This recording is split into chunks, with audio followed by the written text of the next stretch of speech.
Sir Venkatareddy గారు ఏమన్నా శ్రీరెడ్డి గారికి చెప్పారేమో, నా తర్వాత నువ్వేనంట క్యూ లైన్ లో పేపర్ లీక్ అయింది అన్నారేమో, అందుకనే గడగడ గడగడ వణికిపోయి బయటకు వచ్చేసి ఈ మీడియా వాయిస్ ఇస్తున్నారు.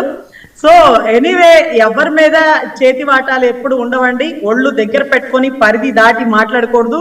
అది ప్రభుత్వాల్లో ఉన్నవారైనా, ప్రతిపక్ష నాయకులైనా, మహిళల గురించి కానీ, ప్రభుత్వ నాయకుల గురించి కానీ, వాళ్ళు చేసిన తప్పుని మీరు ప్రశ్నించండి. మీరు కాకపోతే ఎవరు ప్రశ్నిస్తారు? ప్రతిపక్షం ఉన్నదే అందుకోసం. అలా ఎలా చేస్తారు? కార్పొరేషన్లు అంత తినేస్తారా? రోడ్లలో ఇంత తినేస్తారా? లేకపోతే అటవీ శాఖలో ఇలా చేసినారా? లేకపోతే ఐటీ శాఖలో అలా తప్పు జరిగింది? ఇవన్నీ ఎత్తి చూపించండి.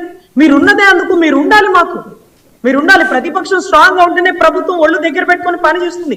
కానీ భార్యల గురించి, వివాహ సంబంధాల గురించి, విడాకులు అయిపోయిన పెళ్లిళ్ళ గురించి మనకి ఎందుకండి? కందకు లేని దురద కత్తిపేటకి ఎందుకు?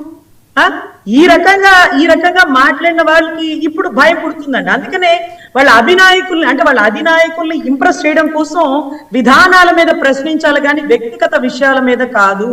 వెంకటరెడ్డి గారు కూడా ఎన్నో సార్లు వాడు వీడు వీడు వాడు వాడా అని మాట్లాడతారు. సార్, ఎందుకు ఆ వాడు? మన తల్లిదండ్రులు మన అలా నేర్పించినారా?